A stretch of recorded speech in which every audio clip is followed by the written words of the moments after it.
Bueno, muchas gracias a todos los asistentes. Les damos la bienvenida a este conversatorio Derechos de la Naturaleza y Administración Pública, Sentencias Río, Trato y Amazonía. Antes de empezar, le quiero dar paso a Elizabeth Moreno Domínguez, quien es la coordinadora del programa de egresados de la sede de Bogotá, quien desea brindarles un saludo. Elizabeth. Buenas tardes. Agradecer a todos su participación en este espacio e invitarlos a continuar vinculados a muchas de las actividades del programa de egresado. Agradecer a nuestro conferencista que en el día de hoy nos socializa esta importante conferencia.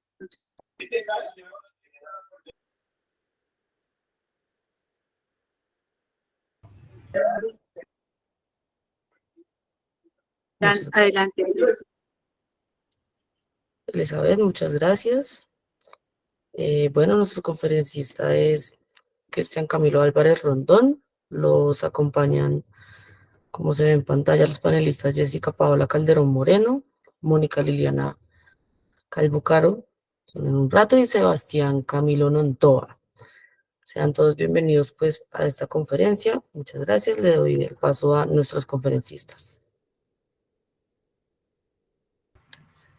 Bueno, muy buenas noches para todas, todos y todes. Es un placer estar nuevamente en este espacio que les brinda la Universidad Nacional cada año, a cada semestre. Y por ello les agradezco mucho porque creo que es una experiencia muy importante para transmitir los saberes, las experiencias, para difundir el conocimiento. Le quiero dar un agradecimiento a Jessica y a Sebastián por acompañarme esta noche. Desafortunadamente la profesora Mónica tuvo un inconveniente y no nos puede acompañar el día de hoy, pero pues aquí estamos para darlo todo. Entonces, muy buenas noches, Jessica, Sebastián. Buenas noches, Camilo. Buenas noches a todos los que nos acompañan. Buenas noches a todos. Voy a compartir pantalla. Por favor, me dicen cuándo efectivamente se ve.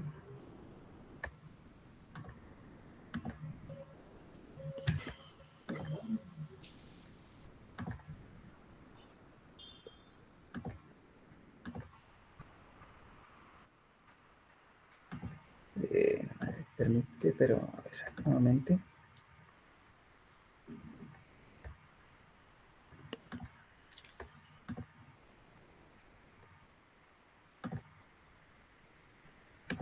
Algo que no me permite, pero vamos a ver ahora.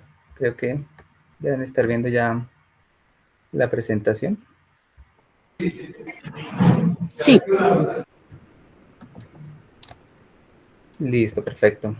Entonces, este conversatorio lo hemos llamado Derechos de la Naturaleza y Administración Pública, Sentencias del Río, Trato y Amazonía. Es parte de la investigación que venimos adelantando con el Grupo de Estudios Interdisciplinares en Política, Administración y Derechos, GEIPAD, vinculado a la Escuela Superior de Administración Pública.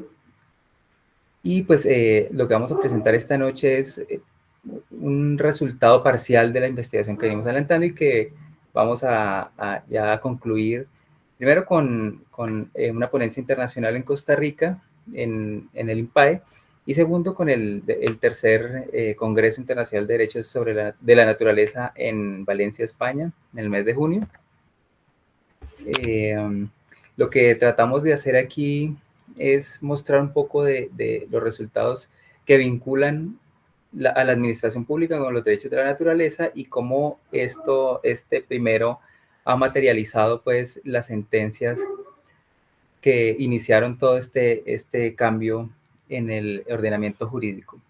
Voy a iniciar con esta frase corta que hace parte de la Constitución de la Tierra de Luigi Ferrajoli, que dice: la humanidad forma parte de la naturaleza. Su supervivencia y su salud dependen de la vitalidad y de la salud del mundo natural y de los demás seres, animales y vegetales, que junto con los seres humanos forman una familia unida por un mismo origen y por una global interdependencia. Yo creo que este tema principalmente cobra una gran relevancia, ¿no?, en este contexto que estamos viviendo actualmente, y yo creo que es parte de algo que se alinea para que hablemos de esa crisis ambiental que se está dando, ¿no? Y que viene afectando no solamente a Colombia recientemente, Bogotá, con el racionamiento que estamos viendo estos días. Para los que no son de Bogotá, pronto han visto en las noticias que estamos racionando fuertemente el agua porque, pues de verdad, los embalses están a un nivel muy bajo. Y además a eso encontramos que para este año aumentó en un 42% la deforestación en la Amazonía. Además, la sequía que hay en todos los departamentos de Colombia, ese calentamiento global que parecía para muchos que no es cierto, pero hoy vemos que en Río de Janeiro estamos a 60 grados, lo cual es una marca que rompió todos los datos históricos en cuanto a la ola de calor. Entonces, creo que es muy importante abordar este tema en este momento, crear una conciencia acerca de que está pasando efectivamente algo y que podemos hacer algo, principalmente desde la administración pública, que tiene hoy un rol que le han asignado los jueces y es el tutor de la naturaleza, la cual debemos garantizar. Hablando un poco de lo teórico, antes de entrar en calor con las sentencias, nosotros situamos los derechos de la naturaleza en el siglo XX, en un debate que surge en el siglo XX. Ya Calvino, en la década de los 50, nos hablaba en su libro El varón rampante acerca de los derechos que podía tener un árbol. Luego, con el profesor Christopher Stone y con Stutsin en los años 70 y 80, acerca ya de una discusión real que si los entes naturales podían ser sujetos de derechos, podían tener derechos.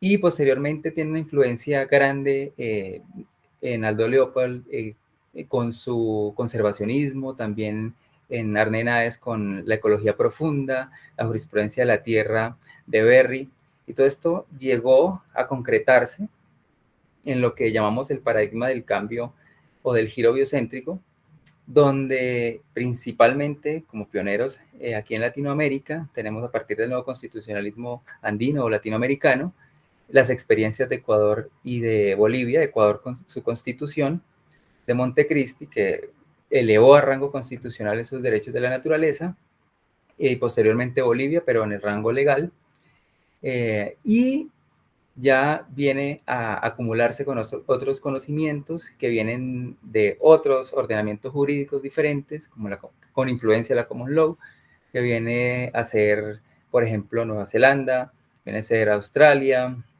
viene a ser también la India.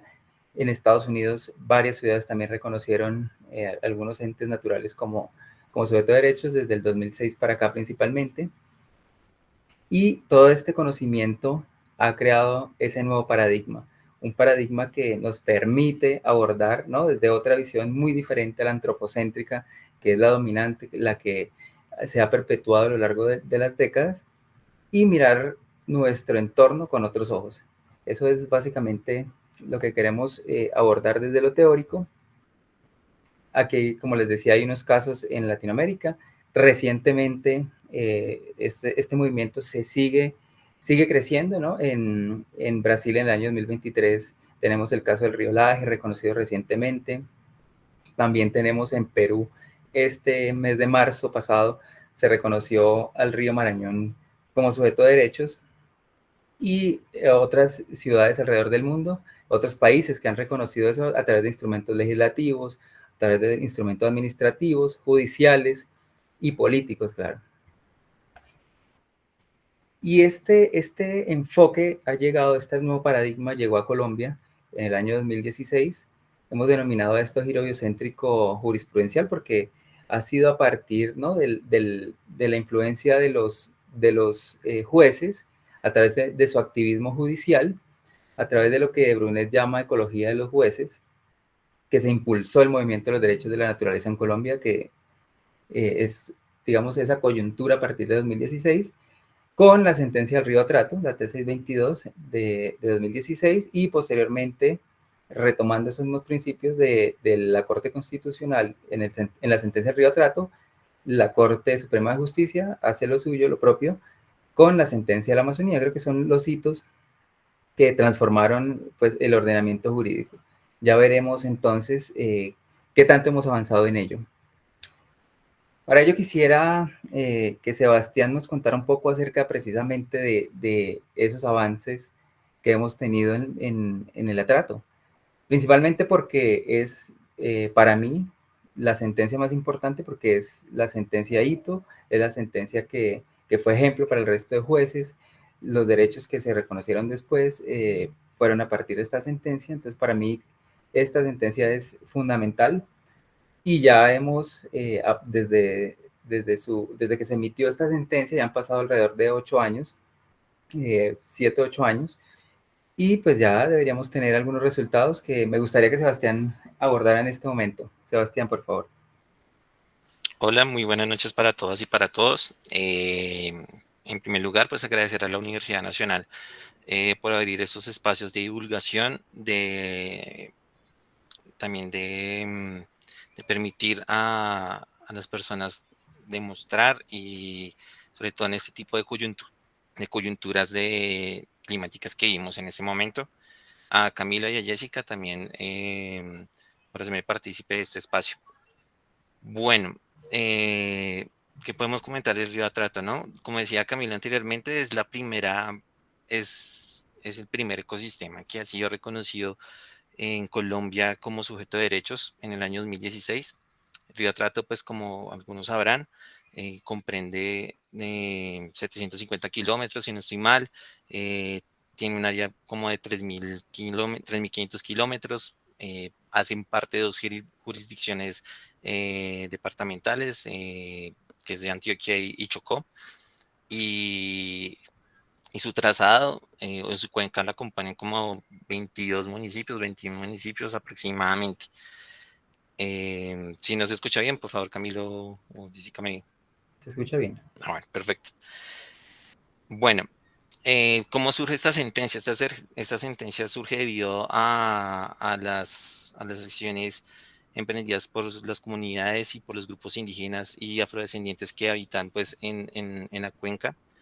Estos grupos ribereños pidieron tutelar los derechos debido a actividades económicas extractivistas como minería ilegal y también pues debido a que hay situaciones en las cuales también hay mal manejo digamos, de desechos, de basuras, etcétera, que contaminan el río, ¿no? Sobre todo la causa principal ha sido pues la minería ilegal que ha contaminado el río con altísimos niveles de plomo, de otros metales que son pesados y que afectan muchísimo pues, la salud de las personas.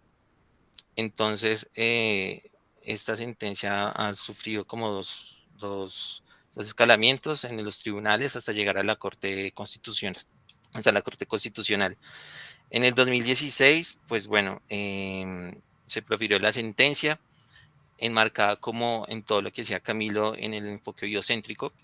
Uno puede ver los mandatos aunque hay cosas que son muy instrumentales, por así decirlo, en la sentencia, en sus órdenes y en sus fundamentos, pero generalmente va enfocado con un tema muy biocéntrico y que también la gente y los pueblos les ha ayudado a tomar como esas epistemologías para llevar a cabo planes y proyectos en la comunidad y también en la cuenca ribereña. ¿Qué ha causado esto? La Corte pues profirió en esa sentencia hay 13 órdenes, las cuales como que tienen acciones o tienen acciones la administración pública, las comunidades, 10 aproximadamente. Entonces, pues voy a comentar cada orden, qué es lo que se ha hecho aproximadamente velozmente y bueno, y ya como unas conclusiones. Entonces, pues la orden cuarta, es muy importante acá enfatizar que la orden cuarta reconoce 4 derechos fundamentales que son la protección, la conservación, la restauración y el mantenimiento. Que esos 4 derechos también con las demás sentencias o demás reconocimientos, además ecosistemas en Colombia, tienen ese factor en común. La orden quinta, que es la descontaminación de la cuenca del río, eh, pues ahí va, es un proceso que las comunidades del colegiado de guardianes del Río Trato ha proferido, ha hecho temas pedagógicos, ha hecho temas de divulgación y pues cuyo titular o responsable prácticamente es el Ministerio de Ambiente y otras entidades. Y bueno, también para contextualizar, quisiera también comentar que esta es una sentencia que es muy transversal y que abarca muchas instituciones del Estado colombiano, desde el nivel central hasta nivel descentralizado, municipios, departamentos, corporaciones autónomas regionales, etcétera. Entonces, a cada orden prácticamente se le da un tutelar, un protector, un responsable. Entonces, en este caso, en las contaminaciones del río Atrato están como responsable el Ministerio de Ambiente, como cabeza del sector del sector ambiental y algunas corporaciones regionales como Copero Chocó, Corpo de Urabá, ¿no? ¿Qué pasa aquí? Se generan algunos planes y proyectos, ya tienen algunos recursos asignados, aproximadamente, inicialmente, pues la ministra el año pasado dijo que se dio una primera parte de inversión de 3.000 millones de pesos. Posteriormente se tienen contemplado 90.000 millones de pesos pues para contribuir a la descontaminación. Tiene algunas medidas bueno, este plan tiene como 5 medidas, 3 medidas aproximadamente, como el restablecimiento del cauce, la eliminación de los bancos de arena debido a las actividades mineras y la reforestación de las zonas afectadas de la cuenca y de la ribera. Como orden sexta está neutralizar y erradicar la minería ilegal. Esta orden ha sido muy, muy difícil de cumplir porque responsable es todo el sector defensa, encabezado por el Ministerio de Defensa. Lo que sucede acá es que las comunidades indígenas, las comunidades ribereñas, incluso que son comunidades que la sentencia cobija, no han podido acceder a los planes y acciones de manera clara, de manera efectiva, de lo que ha hecho el Ministerio de Defensa.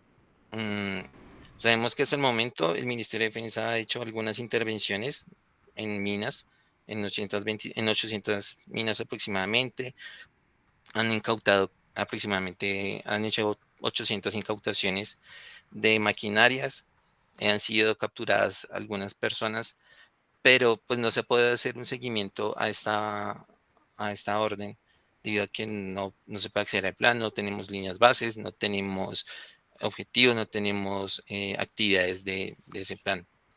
Entonces, pues las comunidades, los guardianes, el colegio de guardianes, pues tampoco ha tenido esa accesibilidad y ha sido muy difícil, ¿no? Algunos han planteado como medidas, pues también enfatizar y pedir órdenes de esa, pues que órdenes judiciales o que se hagan acciones judiciales pues contra el ministerio, debido a que pues están cometiendo un desacato, algo pues que es controversial, que pues tiene varias aristas y pues se tendría que contemplar ahí. La orden séptima, pues, que es el tema de seguridad alimentaria, que pues, se tiene que diseñar e implementar algunas acciones integrales pues, para recuperar las formas tradicionales de subsistencia, economías sustentables, actividades económicas sustentables que puedan desarrollarse en la cuenca del río, en la cuenca del río Atrato, que no contravengan y no sean perjudiciales tampoco pues, para todo el ecosistema, ¿no? La orden octava, bueno, en esta orden pues hay algunos planes y algunos proyectos que poco a poco se han realizado, azoteas, capacitaciones a algunos mineros para cambio de actividades económicas, mineros tradicionales, ¿no? Para sus cambios de actividades más hacia la implementación de cultivos, etcétera. Está la orden octava, que es un estudio, digamos, de todos los, de todos los ecosistemas que se han declarado como sujetos de derechos. Me parece un punto muy importante esta orden y que ya prácticamente está cumplido, aunque no ha salido el informe final de los estudios toxicológicos y epidemiológicos del río, pero sí se ha realizado, da un hito, porque ayuda también a formar y a plantear una línea base para hacer un evaluamiento, un seguimiento y también un control. La orden 10ª, que es conformar el comité interinstitucional para que miren una comisión para verificación y cumplimiento pues, de la sentencia, y también que ayude, en pocas palabras, en la articulación de las entidades. Prácticamente son aproximadamente 60 entidades que tienen que ver pues, con esa sentencia. Y la orden 11ª, que es asegurar recursos para dar cumplimiento a la sentencia. Entonces también es un punto controversial ahí, debido a que los recursos que dispone cada entidad no son suficientes para el cumplimiento de la sentencia. Es decir, algunos autores y algunos estudios determinan que aproximadamente el cumplimiento de esta sentencia cuesta 2 billones, 1.5 billones de pesos. Y incluso con la apropiación de recursos y destinación de recursos de los presupuestos públicos de cada entidad no es posible, no alcanza a contemplarse ni siquiera como el 50% para, para el cumplimiento de los planes y proyectos que se hayan determinado en cada entidad para el cumplimiento de la sentencia. Esto a grosso modo. ¿Qué hemos visto en falencias? En falencias hemos visto que hay mucha desarticulación institucional, que hay complicaciones por cada entidad, hay un corte o hay una brecha entre el nivel centralizado y descentralizado para el cumplimiento de las sentencias. El tema de la minería ilegal es un punto que es una orden, ya como lo comenté, pero ha sido muy complicado saber. Ustedes saben que es un tema, digamos, muy difícil de tratar debido a toda la cadena del oro, debido a que hay mucho contrabando, la minería ilegal ha permeado también muchas instituciones, ha permeado también las comunidades, los dineros ilícitos, y también y también pues todo el tema de la cadena de oro, desde la extracción hasta la venta, refinamiento, etcétera, pues es un proceso difícil de documentar, de registrar también, debido a las violencias que hay en el territorio, debido a distintos factores. Otro punto que hemos visto también, que me parece muy importante y loable, es la apropiación de las comunidades del colegiado de guardianes, de cómo se han puesto la camiseta, por así decirlo, por su comunidad, porque estas comunidades trabajan ad honorem, sin recursos, sin ningún salario, sin ninguna retribución económica, y pues ellos han hecho la divulgación, han hecho la evaluación de acuerdo a sus capacidades y seguimiento pues de la sentencia de las órdenes, ¿no? Así, a grosso modo, es como la situación de la sentencia en estos momentos. A mí me gustaría resaltar aquí, Sebastián, ese tema del oro. El oro es uno de los minerales actualmente con el precio más alto. Este mes precisamente el precio del oro se disparó. Sí.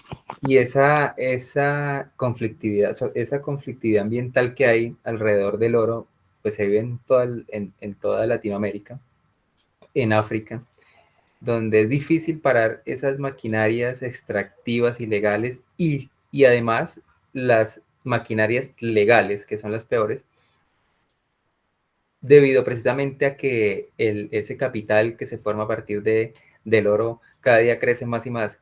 Ese me parece un punto importante.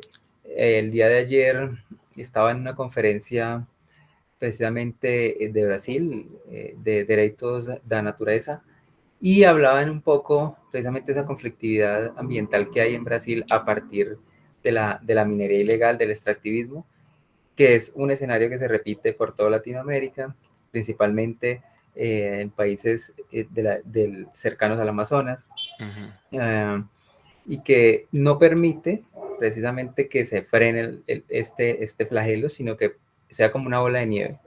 Crece y crece, sí. Y ahí a veces es un poco difícil para la administración, para el Estado mismo, controlar estos fenómenos. Vamos a ver ahí, Sebastián, quisiera pasar a Jessica, que nos hablara un poco de esta sentencia, que también es muy importante. Y es muy importante porque estamos presenciando cada día más la pérdida del bosque tropical más importante del planeta, del cual Colombia tiene una gran parte, obviamente mucho más pequeña que Brasil, por ejemplo, pero que hace parte de casi el 40% del país y que estamos perdiendo. Este gobierno ha hecho algunas acciones, los gobiernos pasados han hecho algunas acciones, esta sentencia ha impulsado algunas otras acciones que Jessica ya nos va a contar, pero que no se ha logrado frenar. Como les decía, hemos tenido un aumento del 42% de la deforestación con respecto al año pasado en este mismo trimestre. Entonces es una situación bastante complicada. Jessy, por favor. Muchas gracias. Primero agradecerle a la Universidad Nacional por este espacio que nos brinda pues para poder tener este tipo de conversaciones coyunturales para la época, para la situación y pues para el contexto colombiano. A mis compañeros Camilo y Sebastián, muchísimas gracias por compartir también esta investigación conmigo, ¿sí? Y pues con la doctora Mónica, pues que hoy no nos puede acompañar. Entonces yo les voy a hablar un poco acerca de la Amazonía colombiana en la sentencia STC 4360 del 2018, que como lo venía diciendo Sebastián, toma gran parte o uno de los insumos principales es la sentencia del Río Atrato y el reconocimiento en la jurisprudencia colombiana como sujeto de derechos. Entonces, como decía Camilo, la sentencia del Atrato abre en Colombia la implementación y una migración a un giro jurisprudencial biocéntrico, donde ya, si entendemos un poco el Estado colombiano a través de sus ramas del poder, una de las ramas del poder, que es el judicial, está entendiendo la naturaleza desde otra dimensión y pues más adelante entenderemos un poco el porqué de este contexto. Antes de empezar, me gustaría dar como un contexto sobre la Amazonía colombiana. Muy bien, como lo había dicho y mencionado Camilo, el territorio colombiano está compuesto en una tercera parte, el 41,8% de la selva amazónica. Es decir, que esta sentencia, al reconocer los derechos de la naturaleza en esta parte de nuestra geografía, pues quiere decir que más de una tercera parte de nuestro territorio goza de unos derechos que la rama judicial o este giro biocéntrico de los jueces en Colombia le ha otorgado. Como hace parte del territorio colombiano, compromete más o menos 12 departamentos, unos 9 en su totalidad y unos 5 en su, digamos que tienen parcialmente en su territorio selva amazónica. De acuerdo con el censo del 2018, la población que habita este territorio mayoritariamente es indígena. Eso quiere decir que ellos han tenido otro contacto o tal vez otra filosofía en su hábitat entre la selva amazónica y las comunidades que están allí presentes. Entonces, ¿cuál es la problemática a intervenir? ¿Por qué venimos a decir o por qué se presenta una sentencia que le reconoce derechos a la naturaleza, en este caso a la Amazonía? ¿Sí? El problema transversal en este caso, que nos llama un poco la atención a nosotros, son los niveles de deforestación en la zona, como lo decía Camilo. Y parte de las causas que agravan este problema, podemos mencionar la actividad agrícola, la ganadería, la expansión de la frontera agrícola, cultivos de uso ilícito, incendios forestales, extracción de madera, un conflicto en el uso de la tierra y pues también un conflicto armado que no podemos desconocer en el territorio, ¿sí? El análisis de esta deforestación en un texto trabajado por Diego Olaya, autor mexicano, hace un análisis como de los niveles de deforestación de la zona entre 1990 y el 2018 y se presenta una alerta en los niveles de deforestación entre los años 2015 y 2016, dado que el aumento de la deforestación fue del 44%. Entonces, ya con este contexto, podemos decir que un grupo de personas preocupados, sobre todo niños, niñas, adolescentes y jóvenes adultos entre los 7 y 25 años, instauran una acción de tutela acá en Bogotá. La mayoría de las personas que participaron de esta sentencia viven en ciudades o en municipios aledaños a la selva amazónica y, digamos, instauran esta acción de tutela contra la presidencia, el Ministerio de Ambiente, el Ministerio de Agricultura, la Unidad Especial de Parques Nacionales Naturales y las gobernaciones pertinentes, sobre todo en Amazonas, Caquetá, Guainía, Guaviare, Putumayo y Vaupés. Sobre todo, ¿con qué motivo? La motivación es el aumento de los niveles de deforestación del territorio. ¿Qué derechos invocan estas personas? Entonces, estos invocan el derecho a un ambiente sano, a la vida, a la salud, los cuales están siendo vulnerados.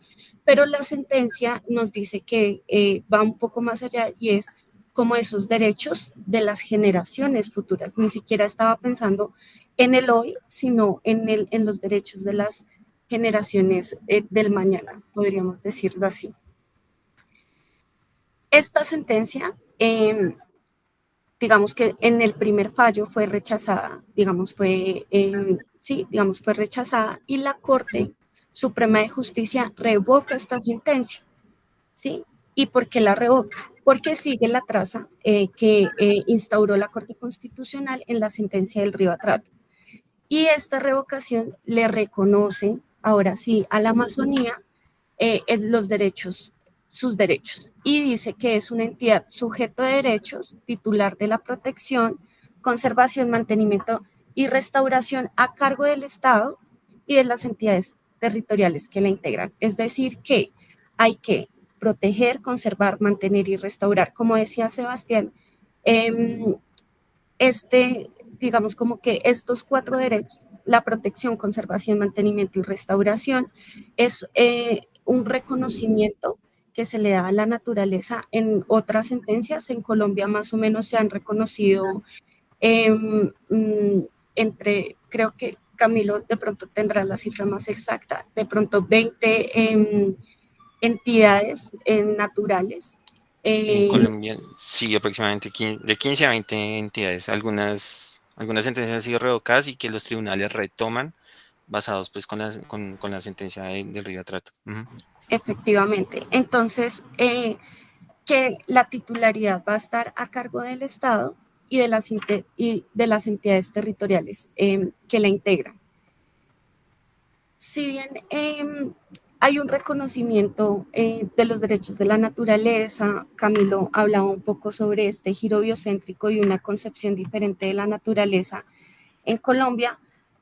A pesar de todo esto, esta sentencia sigue siendo un poco antropocéntrica porque estamos mirando al hombre como el centro, ¿sí? Entonces es la salud del hombre, la alimentación del hombre, la conservación del hombre, pero no estamos pensando en esta sentencia particularmente como una cohabitación entre, digamos, el hombre y la naturaleza. Entonces, esta sentencia, a diferencia del Río Atrato, la mayoría de los mandatos que estipula son para reducir la deforestación en la zona y pues obviamente pues con base en esto fue que se hizo esta acción de tutela y estos mandatos fueron 4, ¿sí? Entonces yo les voy a hablar el mandato que tiene que hacer la administración pública y el tiempo en el que debía gestionar estos mandatos. Entonces, el primer mandato era un plan de acción de corto, mediano y largo plazo para contrarrestar la tasa de deforestación y mitigar las alertas pues, de deforestación de la zona. Para esto, el Ministerio de Ambiente tenía un plazo de 4 meses en en formularlo, perdón. El segundo es un pacto intergeneracional por la vida del Amazonas que se llama PIVAC, con el objetivo de reducir la deforestación y los gases de efecto invernadero en la zona, y este pacto intergeneracional tenía que cubrir el nivel nacional, el nivel regional y el nivel local. Y para esto el Ministerio de Ambiente nuevamente tenía un plazo de 5 meses para, digamos, formularlo. El tercero es la actualización de los POT y los esquemas de ordenamiento territorial de todas las entidades territoriales que componen este territorio. Y como yo les exponía inicialmente, pues son 12 departamentos, casi 62 municipios, en un plazo de 5 meses. Es decir, tenía que haber una articulación más o menos como entre 90 y 100 entidades, hablando de entidades territoriales, entidades de orden nacional y de orden regional, las cuales tenían que moverse con recursos financieros y humanos para poder hacer esta actualización. El cuarto mandato es un plan de acción de medidas policivas que me permitan contrarrestar los problemas de la deforestación. Los encargados de hacer este plan, digamos que en Colombia existe el SINA, que es el Sistema Nacional Ambiental, que es digamos, como otra cadena de entidades que me permiten y que rigen como autoridad ambiental en diferentes territorios, en diferentes partes del territorio colombiano. Entonces, para el caso de la Amazonía, se interrelacionan tres, que es por Macarena, Corpo Amazonía y el CDA. Y para esto había un plazo de 5 meses. ¿Cuáles son los resultados? Los resultados son que en el tiempo estipulado por los jueces se presentan los planes, se presenta cómo se va a hacer, hay una formulación, se piensa sobre eso, pero no hay más, ¿sí? Hay acciones que nos permiten acercarnos un poco a los resultados, pero en los tiempos estipulados por los jueces, realmente no solo se queda en la formulación del plan, en la formulación del pacto. Y estas sentencias, digamos que se centran en la articulación interinstitucional por parte de entidades de orden nacional, de orden regional, de orden local, el SINA, ¿no? El Sistema Nacional Ambiental. Entonces tiene que haber una coordinación entre estas entidades para poder implementar o por lo menos llevar a la realidad estos planes que en la sentencia nos dice tienen que hacer, ¿cierto? También hay una omisión en la gestión de los recursos porque a la fecha no existe, pues nosotros ya hemos pasado como derechos de petición al Ministerio de Ambiente, al SINCHI, a otras entidades y hasta el momento no encontramos digamos como una proyección presupuestal, por lo menos, sino que cada entidad territorial con el presupuesto de cada entidad nacional, territorial, regional, con su propio presupuesto gestiona sus propias acciones y no hay como una coordinación entre las entidades. Entonces, si a la fecha nos preguntan si cumplimos o no cumplimos con los mandatos de esta sentencia, formalmente sí, pero en la realidad, es decir, si hay una transformación territorial, una reconstrucción cultural frente a la concepción de los derechos de la naturaleza, la gestión ambiental y etcétera, pues podríamos decir que no. Hay que precisar que hay varios documentos, varios informes de la Contraloría, de la Presidencia de la República que nos permiten acercarnos un poco más, como hacer un close-up o un acercamiento a acciones específicas en cada una de las órdenes. Y podemos decir que para la primera orden hay una elaboración y una publicación del plan de acción para reducir la deforestación, pero este plan no fue aprobado por el Gobierno Nacional. Y en el informe de auditoría de la Contraloría en el año 2022 dice que no se concertó con las entidades. Entonces, sí hay un plan, sí hay un borrador, pero formalmente no existe el cumplimiento de esta primera orden. En la segunda orden, que es digamos, como la creación de este pacto intergeneracional, este PIVAC, no, digamos, trabajar con las comunidades es complejo. Digamos que las relaciones con las comunidades son complejas porque la administración pública tiene que entrar y entender, ¿sí? Primero, trabajar con diferentes frentes, no solo con un solo tipo de comunidad, sino con muchos tipos de comunidades, muchos actores, y esto dificulta mucho como una formulación de un pacto, pero aún así se han gestado talleres, rutas de participación, suscripción de convenios, han garantizado espacios de participación como para ir agilizando, digamos, como la construcción de este pacto, pero en últimas, pues el pacto hoy no existe, ¿sí? Con respecto a la actualización de los planes de ordenamiento territorial, se crea un plan o de manera teórica un modelo de ordenamiento territorial para la Amazonía, ¿sí? Pero no hay una implementación real, es decir, todo queda en el tema de la formulación. Y en cuanto a estos planes de medidas policivas, se encuentra un documento que contiene planes de acción, pero no hay seguimiento y no hay resultados de estos. Digamos que esto puntualmente en cada orden. Ya por parte del Ministerio de Ambiente, ellos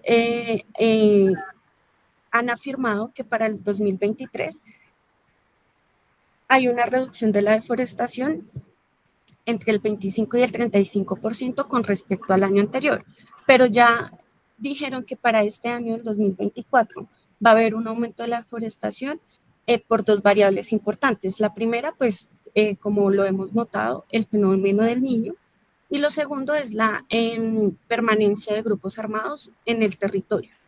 ¿Qué hace esto?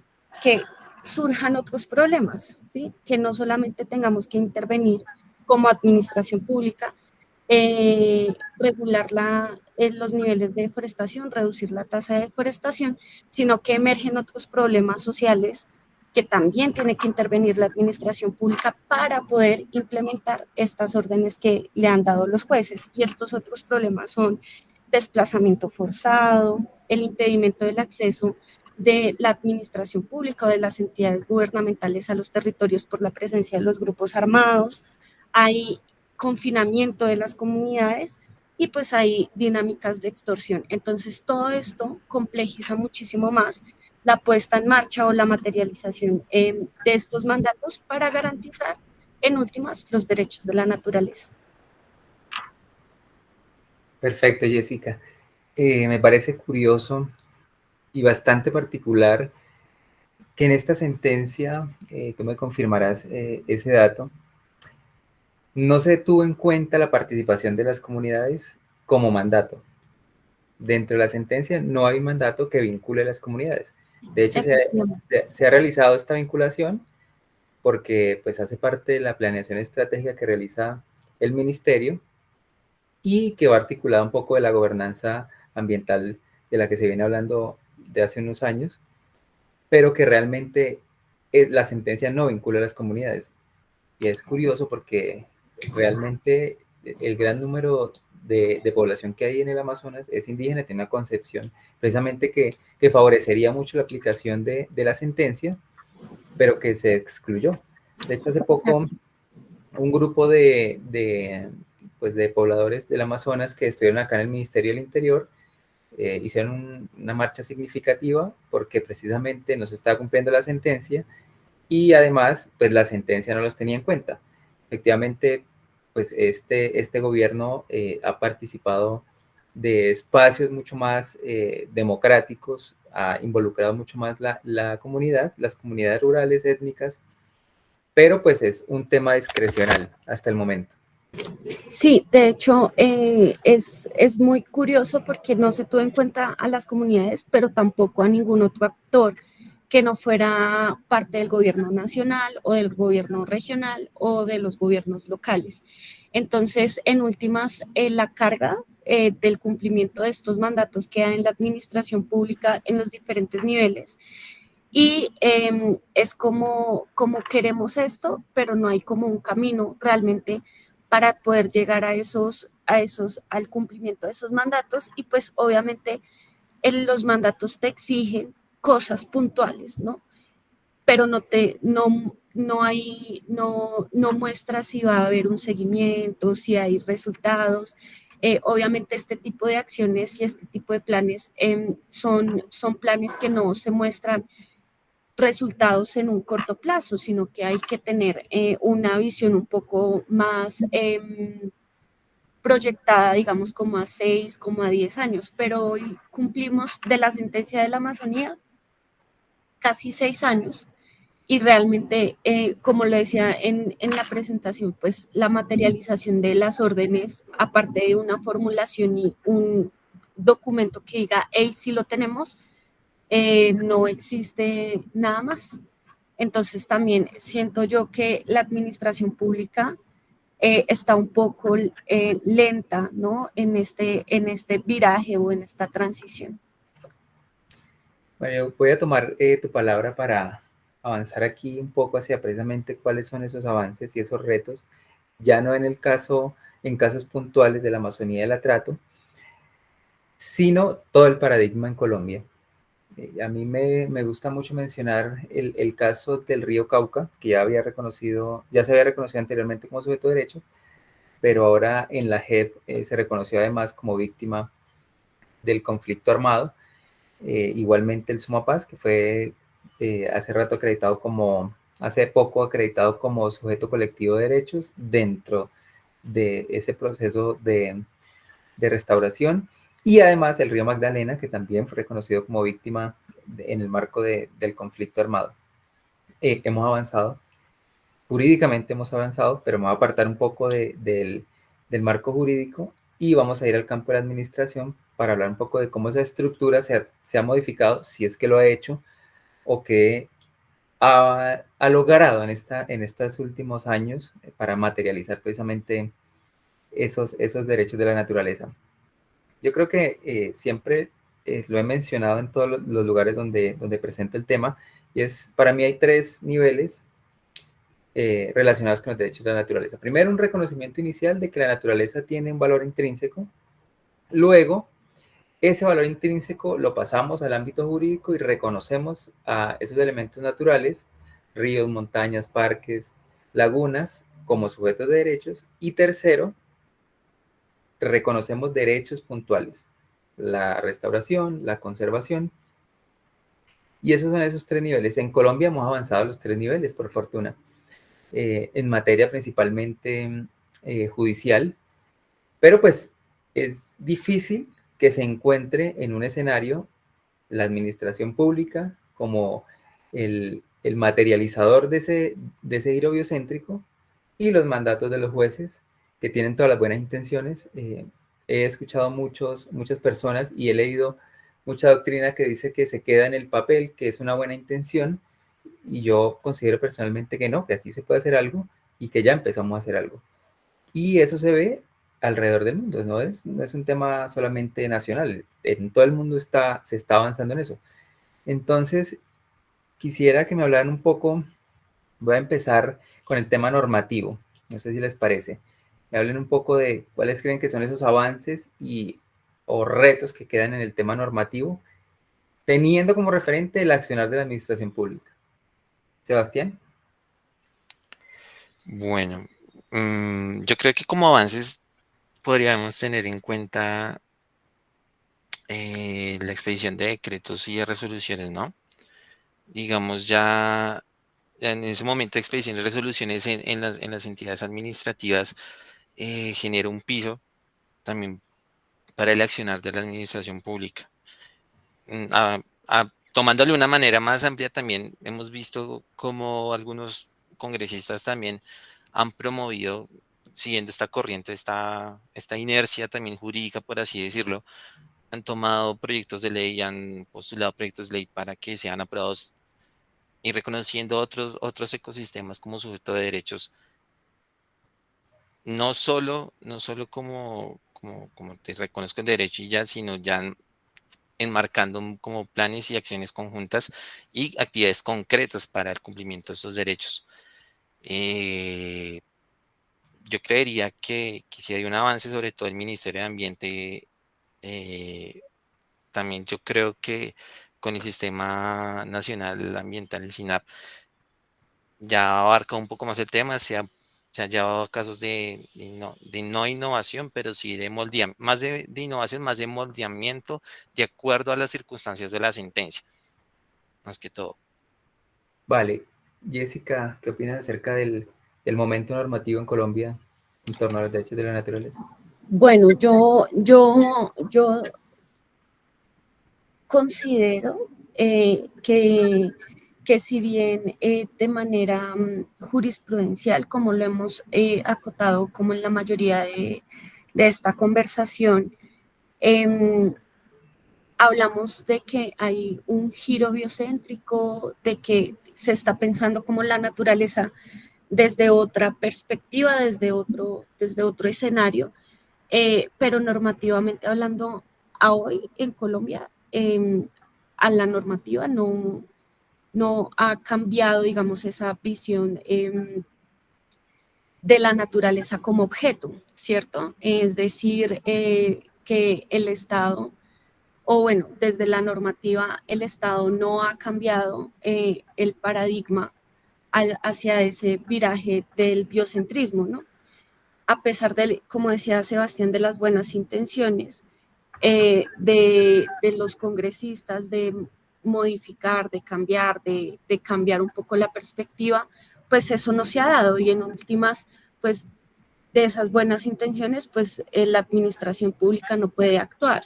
¿Por qué? Porque en últimas los mandatos que existen en las normas son los que le permiten a la administración pública hacer o accionar, ¿sí? Entonces, si a mí la norma no me dice, eh, puedo irme por este camino, pues la administración no va a ir por ese camino. Entonces, siento yo que un poco esa, ese compendio normativo, pues primero en Colombia es inmenso en el tema ambiental, en la recopilación que nosotros hicimos en los diferentes tipos de documentos normativos, hay más de 2.000 en Colombia, incluyendo acuerdos que se adoptan por el bloque de constitucionalidad, leyes, decretos, resoluciones, actos administrativos y demás, hay más de 2.000, ¿sí? Pero esto no se ha actualizado hacia otra percepción o a otra consideración de la naturaleza en Colombia que no sea un objeto. Efectivamente, yo aquí tengo una consideración acerca de lo normativo y es una crítica primero porque sabemos que en Colombia todo lo queremos solucionar con una ley, con una norma. Y pues muchas veces se queda en papel esa norma.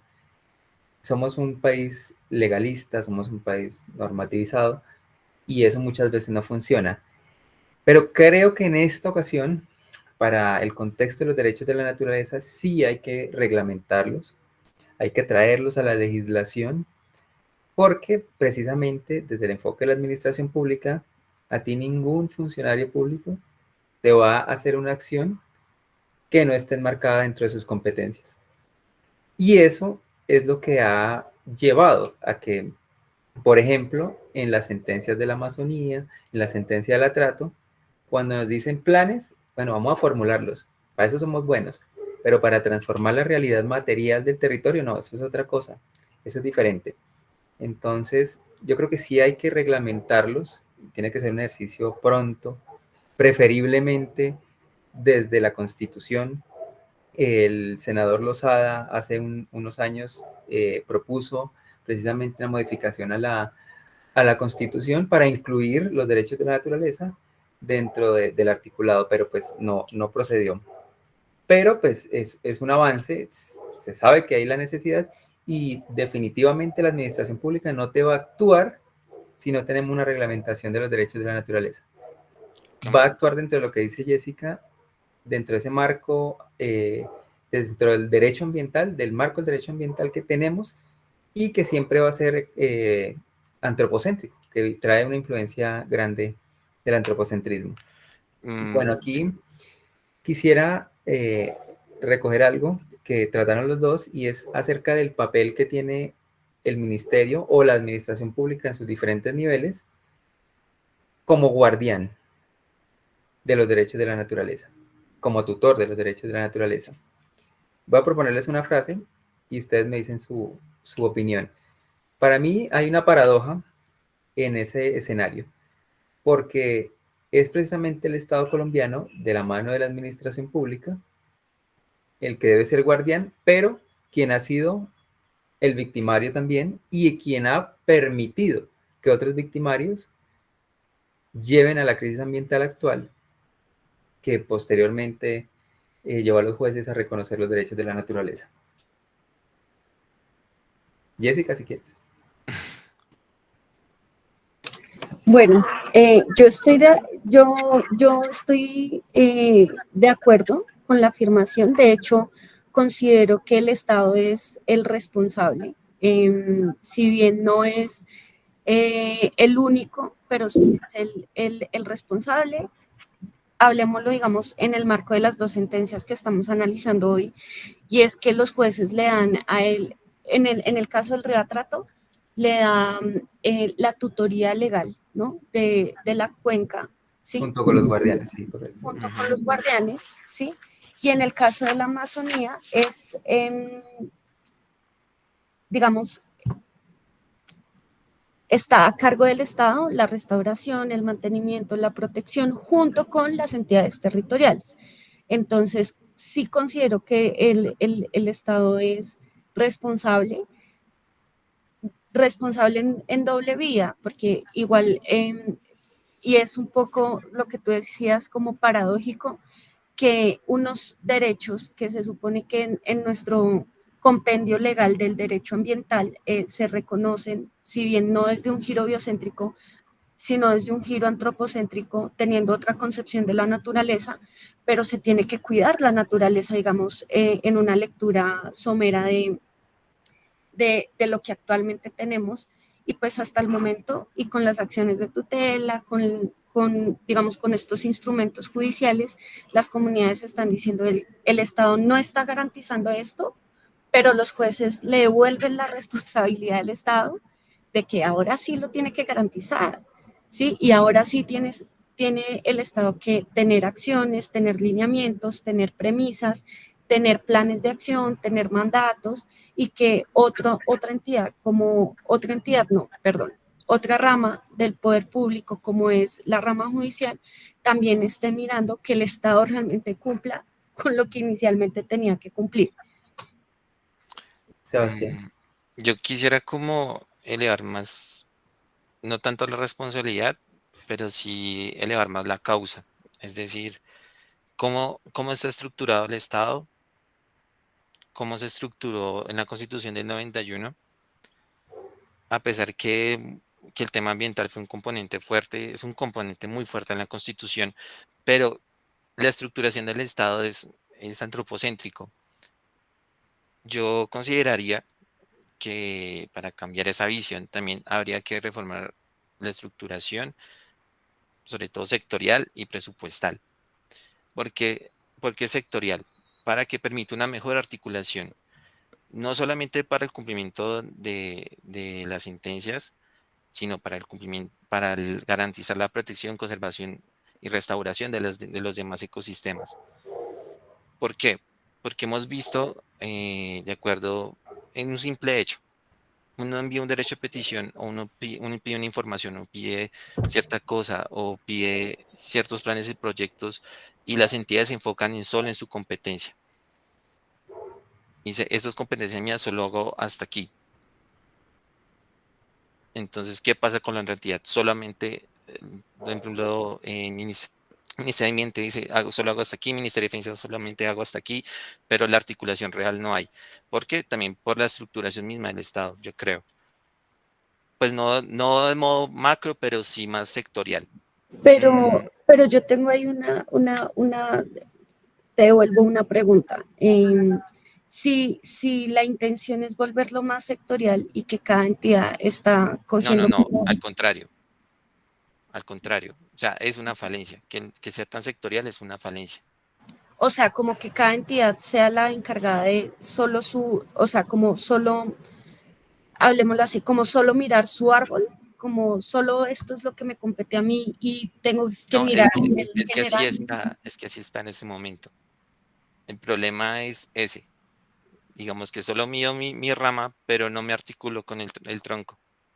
Bueno, también tengamos en cuenta que los jueces le botaron una pelota gigante al ministerio, que es articular una Ah, cantidad gigante pero, de Camilo, perdón. instituciones en un territorio que es vasto, por ejemplo, en el caso de la Amazonía, y también bastante grande en el caso del Atrato, y no tratemos de hablar, por ejemplo, del río Magdalena que atraviesa toda Pues todo Colombia. Colombia. Para articular toda esa cantidad es complicado en una historia acumulada que hemos tenido donde precisamente el Estado no ha estado en esos territorios, no conoce los territorios y no se ha podido articular no solamente con otras entidades del orden territorial, sino también con comunidades étnicas, con organizaciones civiles que apoyan mucho también a las comunidades, como ONGs, organizaciones sin ánimo de lucro, y que además, por ejemplo, esas sentencias, hablando de articulación institucional, dejó por fuera a los privados, que al final son un factor muy importante Claro. en el desarrollo de los territorios. Entonces, yo creo Y que, también, concuerdo con Sebastián que hemos actuado muy sectorial, y pero otra también cosa, concuerdo un Camilo, poco con Jessica, perdóname, concuerdo que el, el, la complejidad del caso ha llevado precisamente a que el Estado no cumpla con lo que tiene que hacer. y yo pensaba en cómo algunos ministerios tienen más poder que otros, ¿no? Ministerio de Ambiente ha sido un ministerio que a lo largo de la conformación desde los 70 ha sido un ministerio que ha sido relegado en su papel, que no ha sido tomado en cuenta, por ejemplo, con otros ministerios que tienen en teoría más poder y que su visión y su enfoque es más, por obvias razones, más antropocéntrico, más instrumental.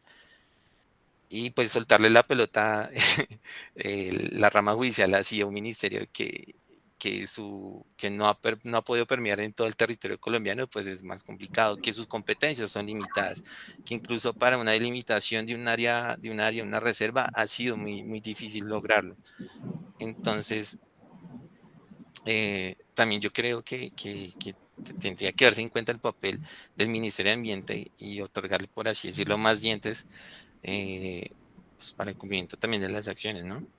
Claro, pero digamos que ahí es cierto, digamos, porque lo que más se ha desarrollado en el país no es la cartera del ambiente, sino otras carteras que han tenido una preponderancia tanto presupuestal como en las decisiones del país, primero.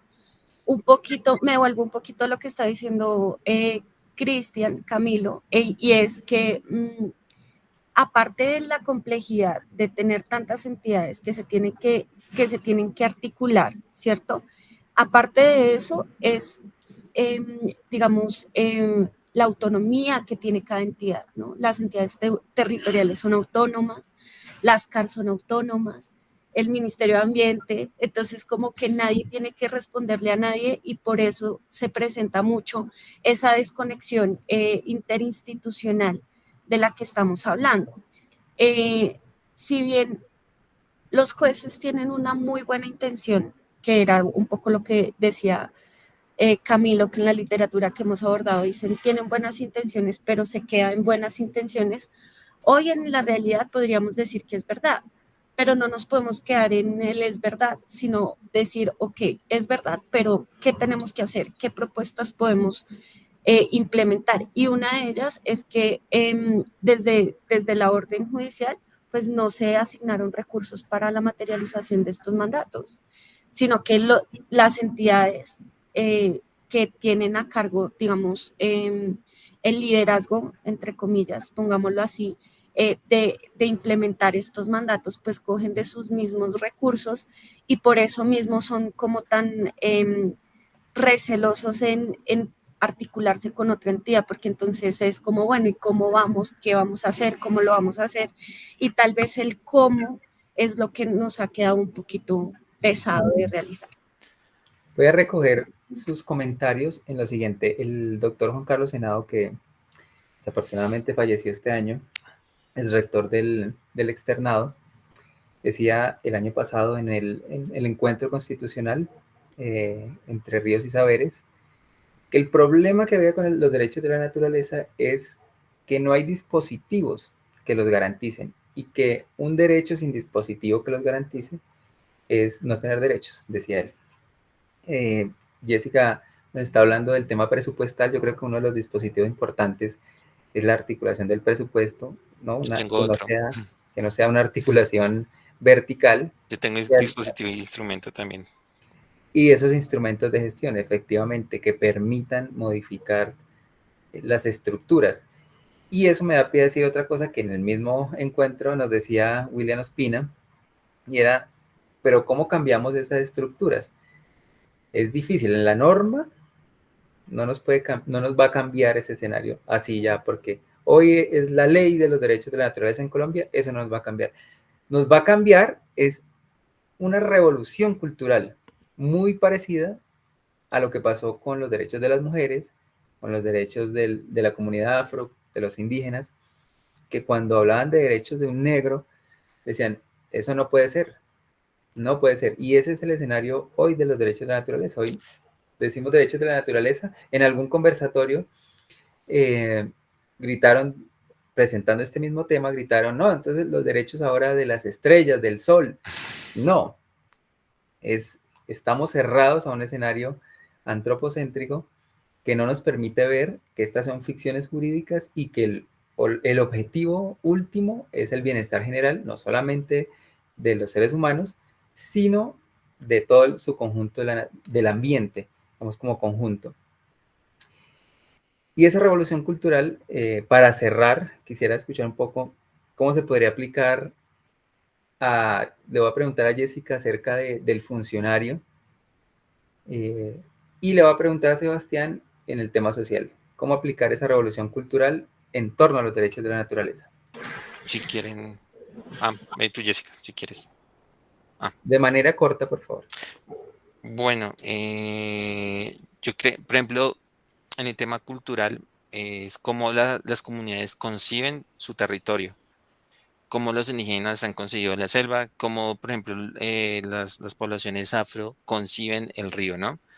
Y uno habla con ellos o ha podido escuchar cómo ellos se refieren al río y que para ellos es un ente que tiene vida.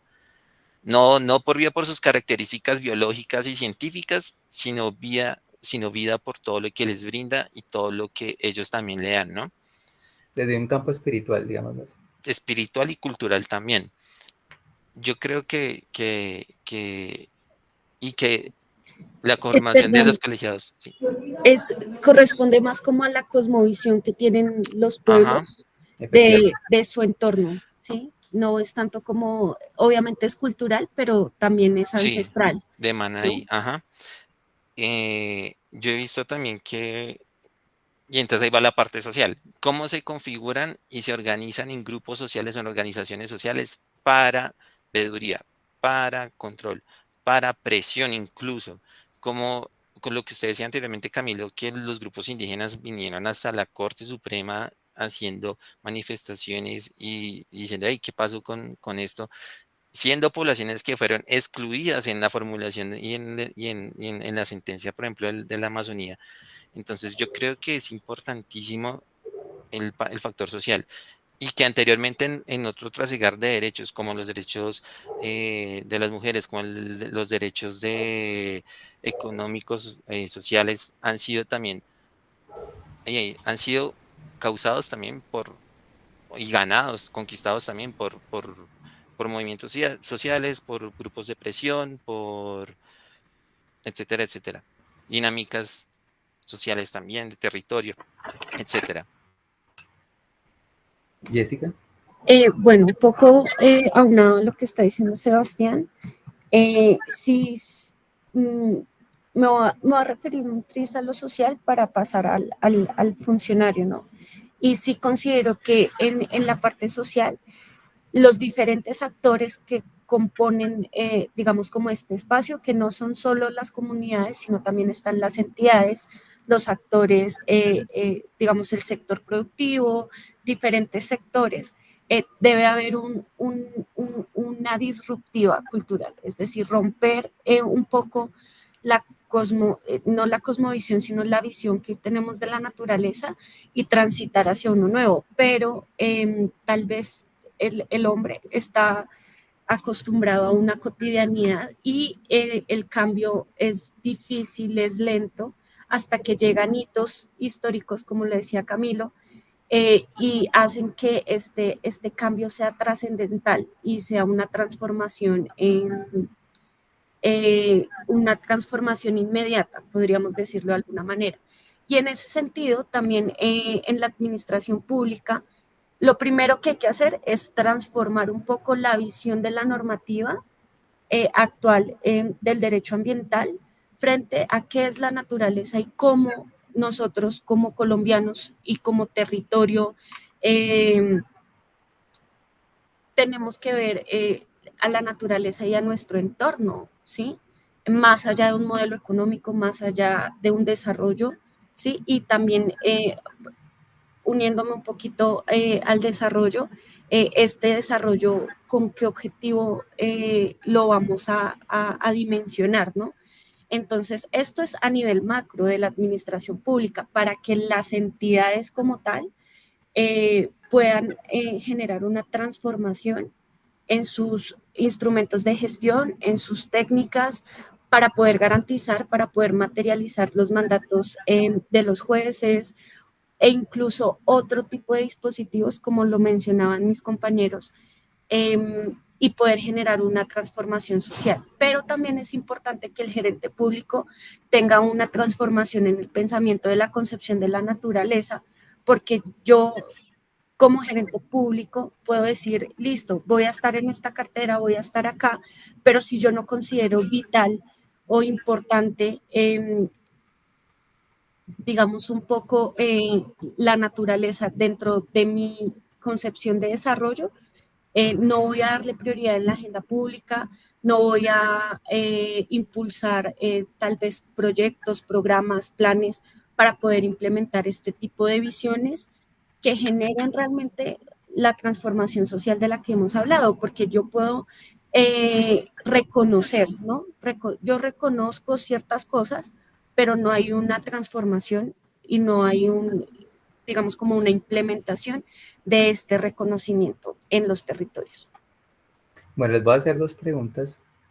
Me van a responder para la primera sí o no y en menos de 10 palabras, ¿por qué? Voy a poner ese reto.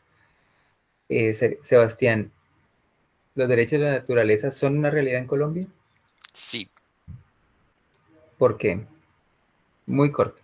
porque, digamos, hay reconocimiento jurídico, hay reconocimiento em, de las comunidades y se aboga la sociedad, por ejemplo, la sociedad o los grupos sociales implicados están abogando por el cumplimiento de ellos. Nos pasamos de las 10, pero bueno, está bien. Jessica. No, yo sí considero que no, que los derechos de la naturaleza no son una realidad en Colombia. ¿Hay un reconocimiento? Sí. ¿Hay una garantía? No. Ok. Y desde un enfoque de la administración pública, desde el campo de conocimiento de cada uno, ¿hacia dónde hay que ir para garantizarlos? Para efectivamente decir, hay derechos de la naturaleza. O decir, efectivamente hoy los estamos garantizando. Jessica. Perdón, antes de contestar la pregunta, me voy a volver a la anterior y digamos que parte de indicar que los derechos de la naturaleza no son una realidad es porque la realidad de los territorios no ha cambiado. Y hacia eso voy con la sentencia de la Amazonía, y es que ha aumentado la deforestación. Es decir, que el propósito inicial del reconocimiento de la naturaleza en esta sentencia, pues no se ha cumplido. Ahí, ya. Y ahora sí me vuelvo a la pregunta de hacia dónde ir para garantizar. Debatible, pero bueno. La segunda pregunta. Es para eso, para debatir. ¿Sí? Bueno, pero ¿Hacia bueno, dónde cómo los garantizamos, Jessica? ¿Cómo se garantizan? Entonces va aunado mucho a lo que hemos hablado acá, y es el cambio cultural y organizacional que debe haber tanto en las comunidades y en los diferentes actores que componen las comunidades y en la administración pública a nivel nacional, a nivel regional y al nivel de las entidades territoriales, que es el nivel local, para lograr una armonización entre los planes, programas, proyectos que se tienen para poder materializar los derechos de la naturaleza. Debe haber una construcción de los instrumentos de gestión con las comunidades, que son los que en últimas, como decía Sebastián, que son como los que realmente han estado en los territorios y conocen su territorio y tienen una cosmovisión y un ordenamiento, tal vez puede decirse un ordenamiento social frente a sus estructuras ecológicas, frente a su entorno natural, que tal vez nosotros desde, hablemoslo así, como desde el centralismo, desde la administración pública central, tal vez no vemos, ¿sí? Debe haber una movilización de acciones de protección y seguridad frente, digamos, como parte importante de que la administración pública entre a los territorios, que es un poco lo que pasa en la Amazonía, y es que la administración pública no ha podido entrar a muchos territorios y que los que tienen el control y el orden en estos territorios no es el Estado. ¿Sí? Démoslo ahí y le damos la palabra a Sebastián para que vayamos cerrando, para escuchar un poco los comentarios de los asistentes, de las preguntas también de ellos. sí, yo quiero ir de algo general a puntual. General, mirar, que se tienen que hacer, mirar lógicas de mercado, lógicas y modelos económicos. Cuanto a las finalidades, ¿no? De los modelos económicos y lógicas de mercado, ¿no? Por ejemplo, cadena del oro, a quién beneficia, etcétera, por qué no se ha regularizado bien, por qué tal cosa. Puntual adhiero muchas cosas que decía Jessica, fomentar las relaciones intergubernamentales, también fomentar que las entidades públicas sean más interdisciplinares y más susceptibles a otras entidades y a otros grupos económicos, sociales, etcétera, etcétera.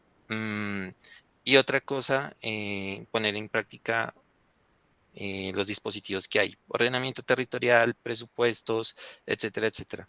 Planes de inversiones, planes de proyectos ambientales, bien hechos, ¿no? O sea, formulaciones y que sean bien hechas, que sean acordes a los ecosistemas y a las dinámicas que están. Vale, perfecto, gracias Sebastián. Yo les voy a responder estas dos preguntas muy concretamente. ¿Es una realidad en Colombia? Sí. ¿Por qué? Porque lo han introducido los jueces a través de sus sentencias, pero lo va a ligar a cómo garantizarlos. Desafortunadamente los jueces crearon una doble hélice de conflictividad. Antes no teníamos derechos y teníamos una problemática ambiental. Ahora tenemos derechos y tenemos problemática ambiental y además vulneración de los derechos de la naturaleza. ¿Cómo garantizarlos? Yo creo que lo primero es la pedagogía. Desde las universidades, desde la Universidad Nacional he leído varias tesis acerca de los derechos de la naturaleza, de entes como sujetos de derechos. Eso es lo que hay que impulsar, la pedagogía desde las universidades, desde los colegios, porque si no transformamos precisamente el pensar colectivo, no va a haber una transformación material.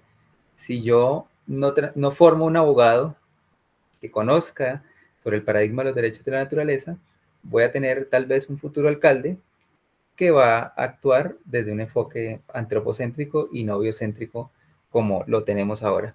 Entonces, esa revolución cultural y pues además todo lo que ustedes dijeron me parece súper importante. Yo voy a dejar de presentar para ver si tenemos alguna pregunta en el chat o si alguien quiere pedir la palabra. Este es el momento oportuno.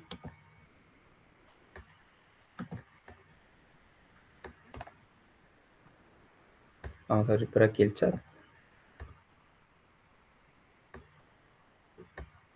No tengo preguntas, a ver si ya me cargaron. Buenas noches,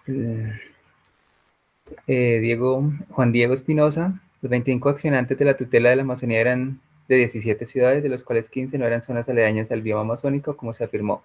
Solo hay 2 accionantes de Leticia y 2 accionantes de Florencia, es decir, el 16%. Vale, Diego, no sé si, creo, Diego, tu nombre me suena y me gustaría, no sé si aún nos acompañas, que prendieras tu micrófono y nos hablaras un poco de tu experiencia, si no estoy mal, acerca de la trata como sujeto de derechos. Si puedes, claro está. Edith nos dice si hace falta la ejecución de las entidades públicas. Efectivamente, ese es uno de los grandes problemas. Raúl, por favor, prende tu micrófono. Te escuchamos. Hola, ¿cómo están? Buenas noches. Raúl Medina, aquí de Silvania, del Semillero de Investigación. ¿Se escucha bien? Perfecto. Sí, el tema de la sentencia de verdad que es un avance importante, pues no se ve el sujeto de derechos en ningún otro ámbito, ¿no? O sea, no se ve esa estructura jurídica en algunos otros países, o sea que Colombia avanza, pero si falta esa articulación de esas sentencias con la normativa vigente. Por ejemplo, en el Sumapaz, que es la región donde estamos, pues hay una de instrumentos y se está pensando en el Parque Nacional Sumapaz, hay reservas, hay una cantidad de figuras jurídicas, ¿no? Pero eso no, los alcaldes también tienen sus leyes, pero eso no implica que se estén haciendo acciones para mitigar, por ejemplo, la contaminación de los ríos o proteger las cabeceras de las quebradas. Todavía, por ejemplo, se ven en cabeceras siembra de eucaliptos. Entonces también es el tipo de cómo se hacen esos proyectos y esas ejecuciones, porque cuando hablamos de proteger, bien, nosotros podemos delimitar áreas, ¿no?, de interés ecológico y es una acción, ¿no? Y eso permite, y eso operatiza la sentencia. Hay problemas más complejos como las PETA, que ya es otra acción también compleja porque implica recursos.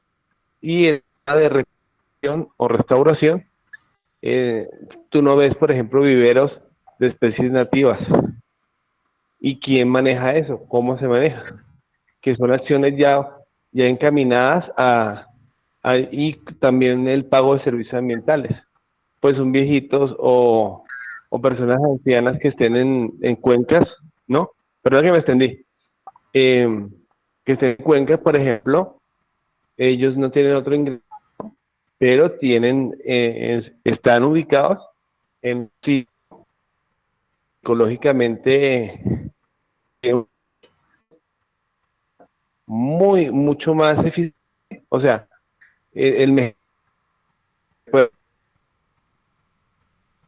Te escuchamos un poco entrecortado, Raúl. La última parte no te la comprendimos bien. No sé si... ya les voy a comentar. Ya. Por ejemplo, aquí en la cuenca del río Subia, ¿no? Pues los suelos son arcillosos, hay bosque nublado, hay bosque andino, ¿no? O sea, hay unas condiciones ambientales que es para producción de agua, que cualquier otro uso quita esas condiciones, ¿no? Entonces, el pago de derechos ambientales permitiría que este territorio mantuviera esa función, ¿no? Y esas actividades agrícolas o pecuarias o de viviendas campestres, ¿no?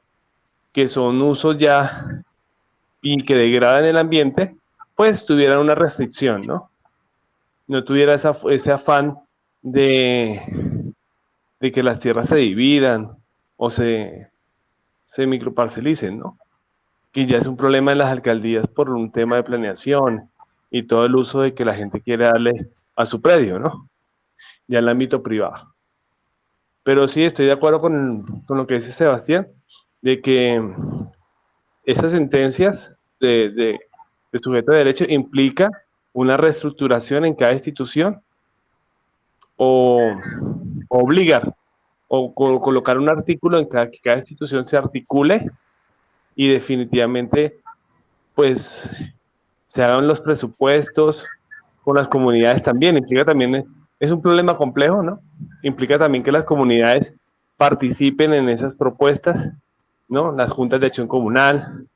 O sea, implica una reorganización del Estado, una constituyente, prácticamente, porque se puede hacer así, mostrando insertando, ¿no? Una misión en cada una de las instituciones encaminada a la articulación y encaminada a que las sentencias tengan una operatividad mucho más efectiva, ¿no? Y gradual, ¿no? Pues que se vaya a llevar en el tiempo y se logra el objetivo, ¿no? Lo cual plantea una planeación, ¿no? Eso es lo que voy a comentar. Gracias. Muchas gracias a ti, Raúl. Efectivamente, concordamos contigo, creo que todos concordamos en que esa articulación interinstitucional de gobiernos en sus diferentes niveles ha sido muy deficiente. En los casos que tú planteas, por ejemplo, debería intervenir de manera muy organizada, muy concurrente, la CAR, el Ministerio de Ambiente, las alcaldías, en el caso del Sumapaz, alcaldías municipales y alcaldías locales, la alcaldía local, perdón. Pero además, lo que hablamos de vincular un poco la sociedad civil con esos saberes locales que tú te refieres, o sea, cuando las cosas se hacen desde un escritorio de Bogotá, es muy fácil mandar a plantar, a reforestar con 100 eucaliptos. Pero el campesino ahí sabe que el eucalipto no hace parte de su territorio, no es armónico con el ecosistema, y efectivamente todos esos problemas de articulación son los que llevan a agrandar la problemática, porque efectivamente ni se materializa la sentencia, pero tampoco resolvemos o atenuamos un poco las problemáticas socioambientales. No sé si alguno de los dos quiere agregar algo más. Vale, perfecto. ¿Alguno más de los asistentes que quiera participar? ¿Alguna pregunta? Vale, entonces creo que cerramos por el día de hoy. Nuevamente agradecerles a todos los asistentes por estar aquí, por acompañarnos. ¿Cuál es el mensaje?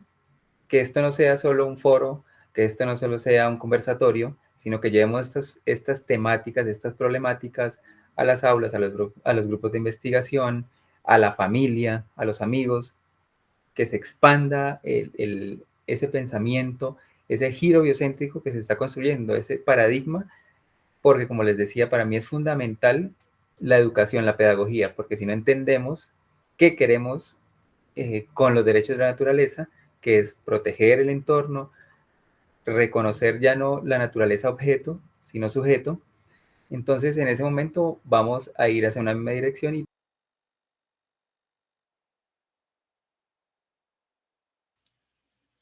Cristian.